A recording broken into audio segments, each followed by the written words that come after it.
Section 1.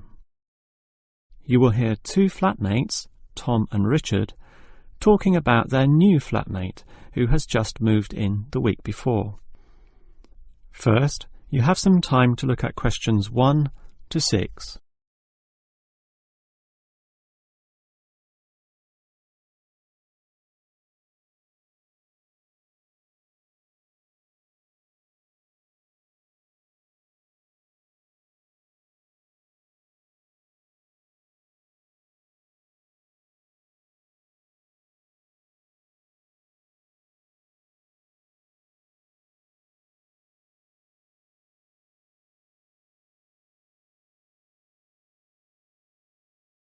You will see that there is an example that has been done for you. On this occasion only, the conversation relating to this will be played first. Hi, Richard. I'm glad I caught you here. Can I just talk to you about something? Our new flatmate, Anders, is not quite what I had hoped. I was wondering if you shared my concerns about some of his behaviour. The new tenant's name is Anders, so Anders has been written in the space. Now we shall begin. You should answer the questions as you listen, because you will not hear the recording a second time. Now listen carefully and answer questions 1 to 6. Hi, Richard. I'm glad I caught you here. Can I just talk to you about something? Our new flatmate, Anders, is not quite what I had hoped. I was wondering if you shared my concerns about some of his behaviour. Yes, Tom, I know what you mean, but we can't be entirely negative. He has good points. I mean, at least he's quiet.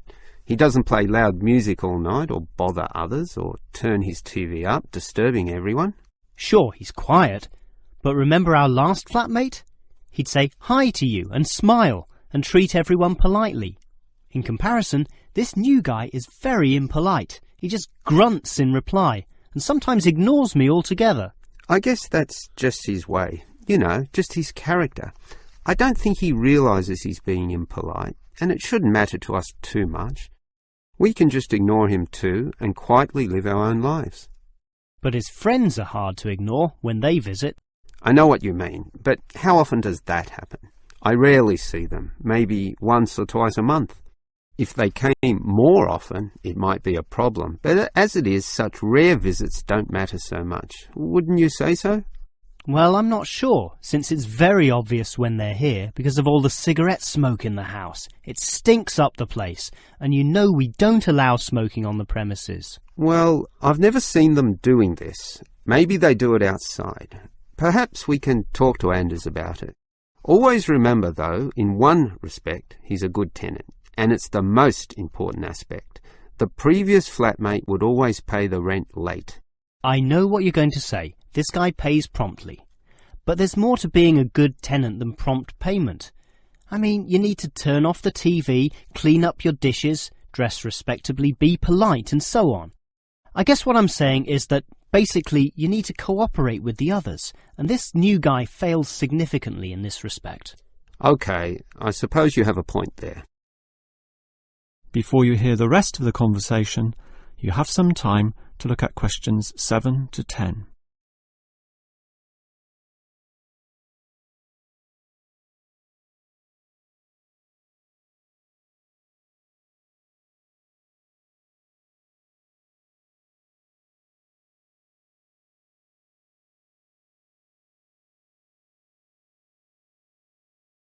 Now listen and answer questions 7 to 10. I tell you what, Tom, why don't we talk to our new flatmate, Anders, about these issues? If we throw him out, we'll have to go to all the trouble of finding another flatmate, who might not necessarily be much better. So, let's give the current guy a chance. Here, I've got a piece of paper, so let's make a short list of issues to discuss with him. Get it out into the open. Sure, we'll give him one more chance. So write communication, and let's tell him to... Well, we can't change a person's personality overnight. So why don't we have a weekly tenants meeting, and we can just ask him to attend. That way we can get to know him better. I'll write attend meeting, and we can take it from there. OK, but we have to tell him about his friends. They can't just do whatever they want. Write a heading Friends and then write Don't smoke anywhere, inside or outside. Well, instead of being so direct and possibly causing offence, I'll just write Follow rules and verbally mention the rules. TV off by 10 p.m, no loud music or bad behaviour, including smoking. OK, do that, but I still think we need to specifically mention that last issue. You know how I can't stand the habit. So I'd like this to be another and separate point. Cigarettes, strictly forbidden. And it's important to include the strictly here. We can't pussyfoot around too much. Sometimes directness is necessary. OK, I'll write that. Forbidden. OK. And what about cleaning duties? Anders is a little too relaxed about that. Dishes are sometimes not washed, dirty teacups are left around the place, and so on. So, right, must do better. Yeah, again, Tom, he might take that personally and it could cause a scene. I'd rather be general. I'll write must be done and I'll tell him that that's for everyone, not just him. OK? OK, as long as he gets the message. That is the end of section 1. You now have half a minute to check your answers.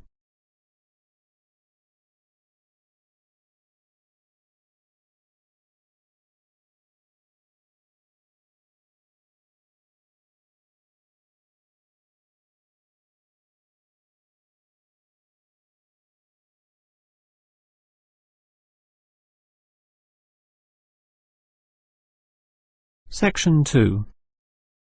You will hear a first aid officer talking to a group of factory workers about emergency first aid. First, you have some time to look at questions 11 to 17.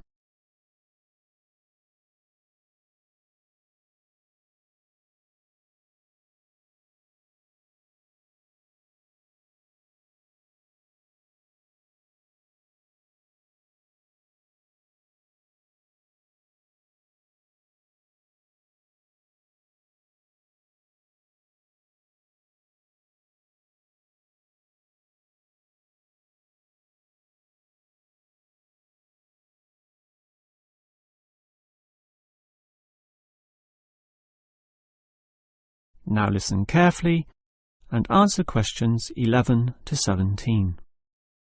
Hello everyone. Now you know why I'm here. You all work in a factory, and in this environment there always remains a significant possibility of accidents happening, in which case first aid will be necessary. What is first aid? It is the provision of emergency on-site care when an injury occurs, and it is essential for everyone to know, if only simply, the steps which must be followed. There are, of course, minor injuries which may happen, not needing further medical care beyond the intervention of the first aider, but you can never be sure. Thus, the following steps must always be followed. These can be abbreviated to the words Dr. A, B, C. In other words, D, R, A, B, C.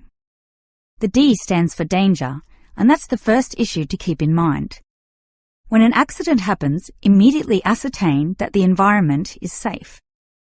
That, for example, nothing else will fall or break or cause accidents. If you, the first aider, are also injured, the problem is even worse. The R stands for respond. You must then ascertain the best response. Once all the danger has been eliminated and the distress calls sent out, the appropriate action is, obviously, to help the injured party. Alright, that leads to A, which stands for airway. In order to stay alive, all people need to have an open airway to allow breathing. A conscious person will automatically clear their own airway. But if unconscious, this may not happen. The brain is stopped or hindered from properly directing the body, and, obviously, in the worst case, death can result. For this reason, the injured person is normally put into the recovery position. Placed on the side, tilting the head back and ensuring that there are no blockages in the mouth. To free any such blockages, the back can be slapped or the chest compressed, allowing anything to be spat out. Now that the airway is free, check for B, or breathing. If breathing is not happening or is irregular, the first aider may have to assist with what is technically known as cardiopulmonary resuscitation, or more commonly, CPR.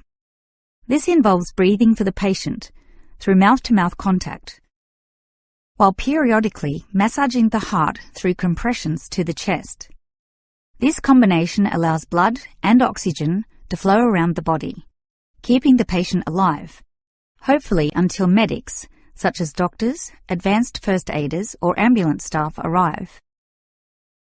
Before you hear the rest of the talk, you have some time to look at questions 18 to 20.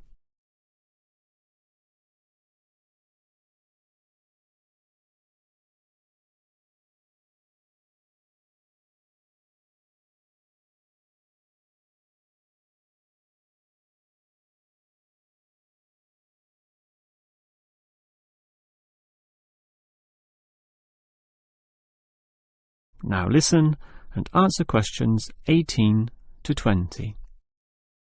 Now, it's certainly good to have knowledge of emergency first aid, but, obviously, the best situation is simply not to have accidents occur in the first place. For that, you need to be aware of safety issues, but just saying "be aware" does not usually achieve much. It is more important to have an appointed person whose job is to ensure awareness and work safety. Safety inspections would obviously be part of their job, whereby they can make sure, for example, that the first aid boxes are fully equipped.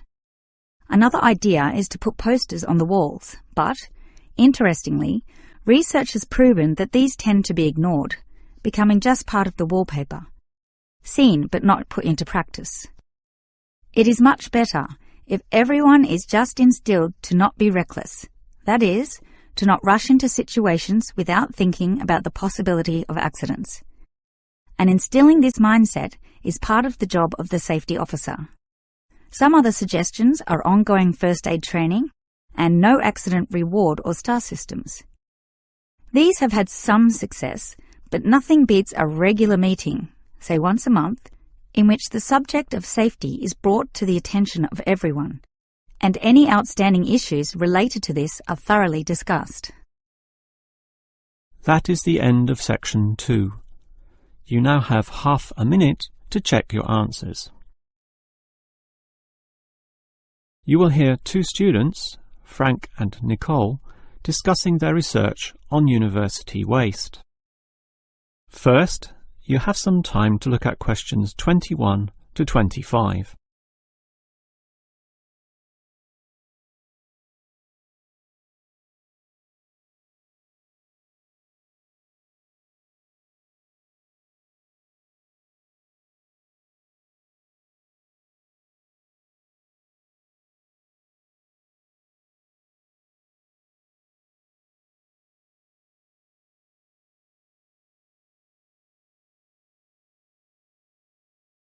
Now listen carefully and answer questions 21 to 25. Hi, Nicole. As you know, we've got to decide on the best ways this university can reduce its waste. You inspected the eastern campus and I did the western buildings. Did you do all the interviews as well? Yes, I interviewed all the staff who made some good observations, and I interviewed some of the students. The students said little that was interesting. They don't seem to care that much. It was the cleaners, surprisingly, who revealed the most relevant facts. That's not surprising to me. They empty all the bins, so they see the waste firsthand, whereas the staff just throw things away without thinking. What item was most commonly disposed of? Well, it really depended on where I interviewed.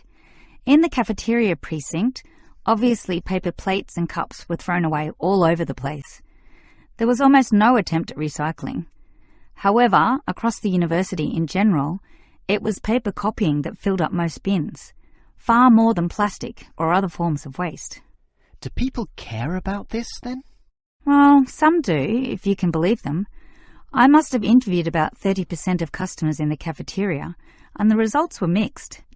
Out of all the people I interviewed, well over half, maybe about 55% of them, were quite honest about it.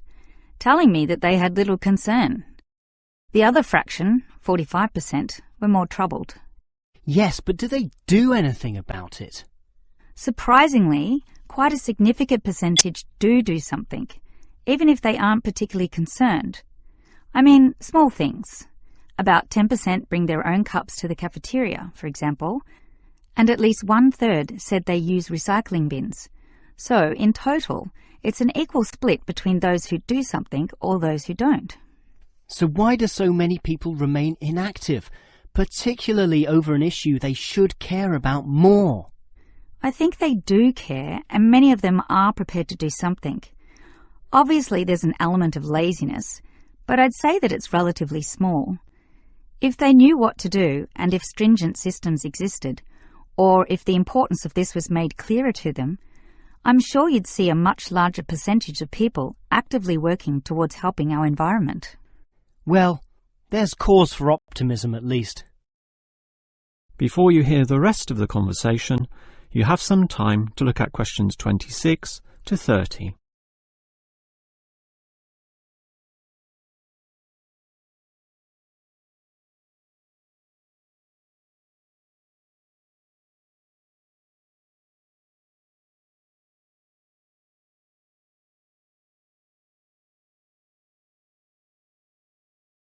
Now listen and answer questions 26 to 30.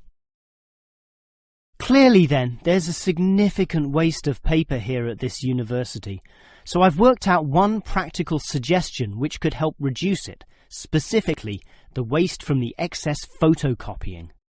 Let me hear it then. Obviously, for a start, we've got to ensure that people, including the staff, without exception, copy both sides of a page. We can't tolerate single-sided copying. It's just far too wasteful. Absolutely. Just more trees being chopped down. But as people are doing copying, there may be adjustments and practice copying, producing single-sided copies or blank pages not wanted and not intended for use. These need to be deposited into a tray for intended recycling. You know, for recopying onto the blank side of the page. But people don't usually do that. I'm afraid it's just human nature. No matter how unimportant the copying is, they prefer to use fresh paper. Yeah, I agree with you, which is why you need to display these papers right in front of everyone with a clear sign, "Please reuse," to make it easy for them to do so.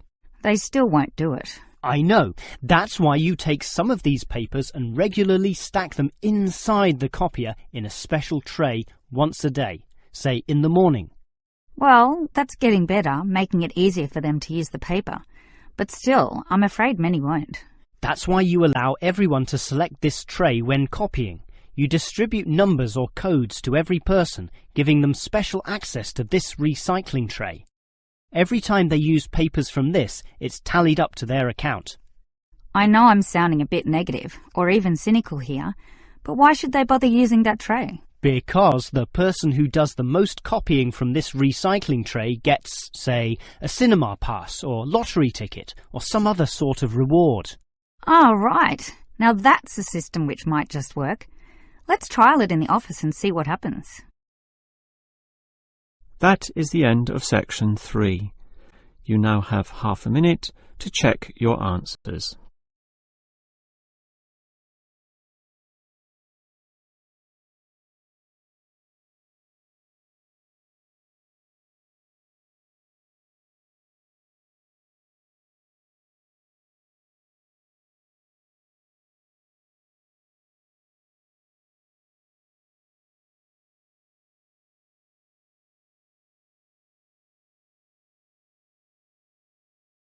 Section 4. You will hear a lecturer discussing techniques for removing carbon dioxide from the atmosphere. First, you have some time to look at questions 31 to 33.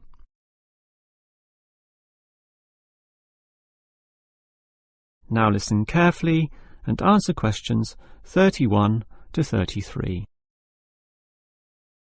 We all know about the role of carbon dioxide in causing global warming.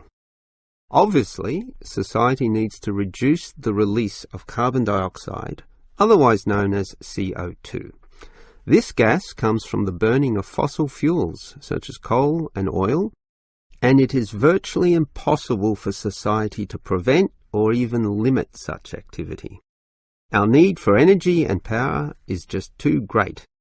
Instead, a more practical idea is to collect the carbon dioxide from the burning process, for example, directly from the chimneys of power stations, and somehow prevent this gas from being released into the environment. To do that, you need to store it somehow, and that has to be essentially forever. It is perhaps for this reason that many believe that, rather than storing the carbon dioxide as a gas, it is better to react it with metal oxides, such as magnesium or calcium, which results in the formation of a hard carbonate material.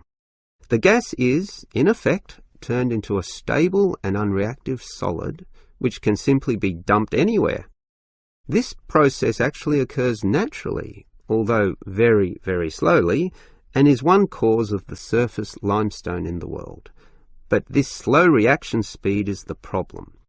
Even when enhancing this process through high temperature and pressure, or pre-treatment of the mineral, it is still far too slow to be economical. One other technique which has been suggested is to pump the gas to the bottom of the ocean, where it would react with compounds in the seawater, forming carbonic acid.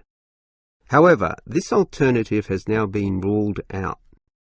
The CO2 may be removed from the atmosphere, but the high oceanic acidity which would result raises its own set of problems, mostly with all the delicate life and the intricate food chains in the seawater, some on which we ourselves depend, and that's something which no one wants to experiment with.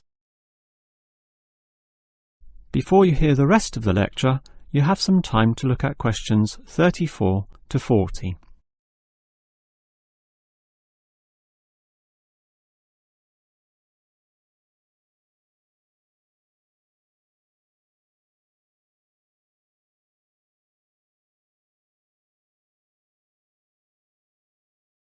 Now listen and answer questions 34 to 40.